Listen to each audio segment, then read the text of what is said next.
Hi everyone.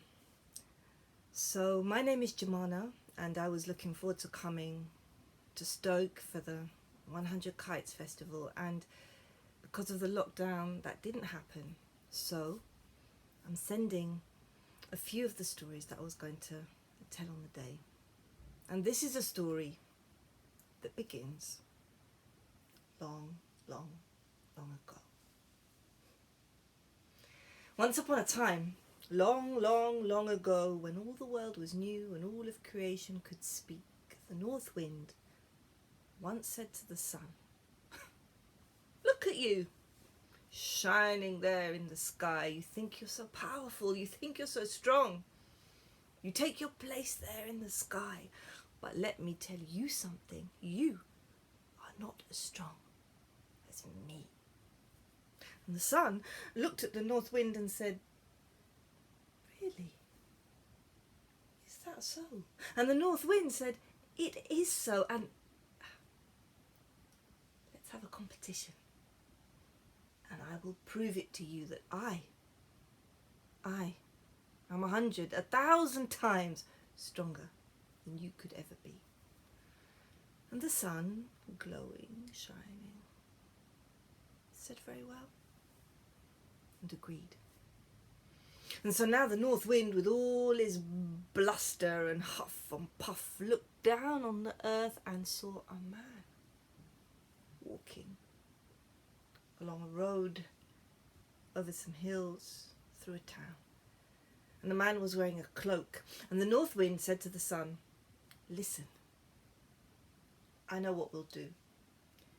You see that man down there on the earth? The first one of us who can get him to take his cloak off, well,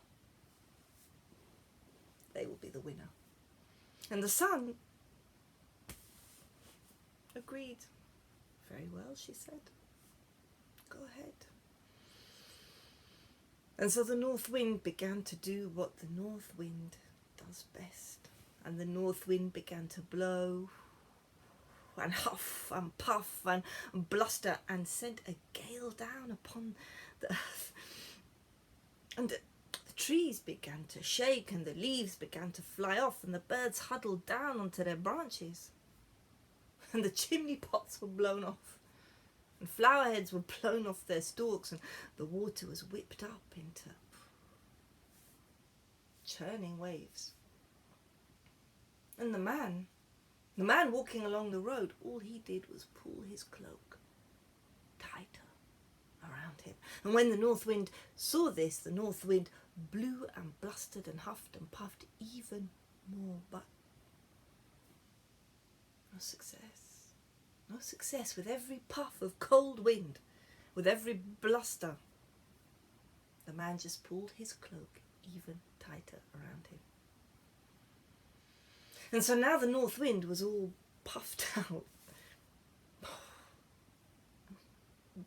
blew down, deflated if you like, and said to the sun, "Very well, now it's your turn."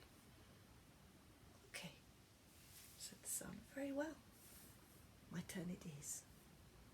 And the sun, who'd pulled away while the north wind was blowing and taking up the sky, began to shine, began to send down warm, soft rays onto the earth. And the birds who'd been huddling from the cold blast of the north wind came back onto their branches and began to sing. And the flowers, the ones that were left after the gale the north wind had made, began to open and show their petals once again. And the waters became calm, and the sunlight danced on the waves, and all was at peace. And the man began to loosen his cloak, and the man began to slow down, and the sun continued to shine and shine and shine. And the man became a little hot, and the man loosened his cloak further, and the man saw ahead of him a tree, cool branches, strong trunk. And the man finally, wiping his brow again, sat down under the tree and took off his cloak. and rested against that tree to have a little snooze, his cloak beside him on the ground. "You see," said the sun, "in the end, my warm rays were stronger and more powerful than all your bluster and all your huff and all your puff." That is the story of the north wind and the sun.